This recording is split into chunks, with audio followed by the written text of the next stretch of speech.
Sabihin mo totoo, hindi alam nila yan. Matanda ka na, kailangan mong bisina.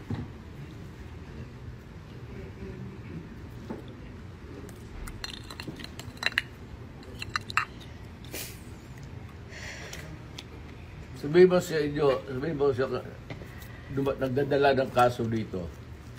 Sir, wagan mo sila, sabihin mo. Ano ba to?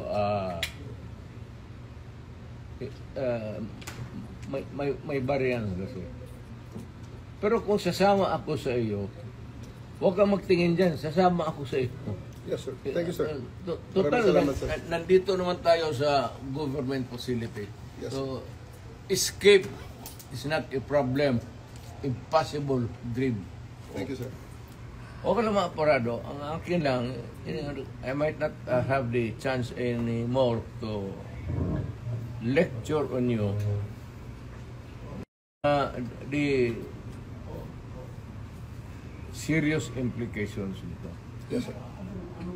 We have withdrawn and then you allow me to be brought to a body of which we are no longer a member. Isa yan.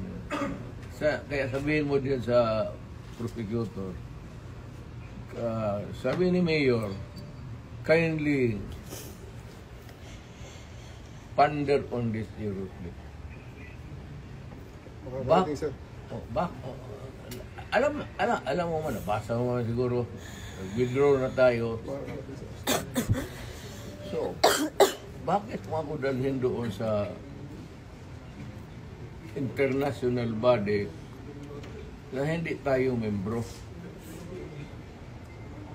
Kung balang araw, per chance, kung isa sa inyo magkakaroon ng kaso, at joking ko yung mga politika to, alam mo naman politika ito. Sabihin ko siguro, doon hatakin mo yan doon sa maligayahan kayo niyan. I'm reminding you, not because I want to, I'm not berating you actually. I'm giving you a lecture na ponder on it seriously because magkakaroon ito ng implication. Una-una, I don't know about, but my family, lalo na si Vice President, if ikaw bukas mag-presidente yan, was-was tayong lahat dito. Or on a longer term, kung tatakbo yan, mananalo yan. Dahil nga sa ginawa ninyo tuloy, ano.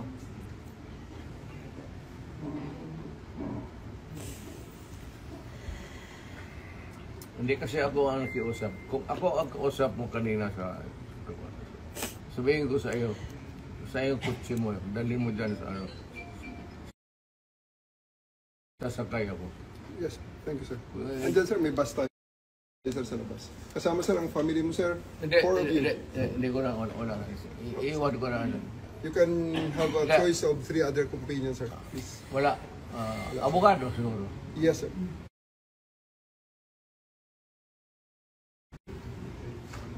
Wala man kayong ano. Wala.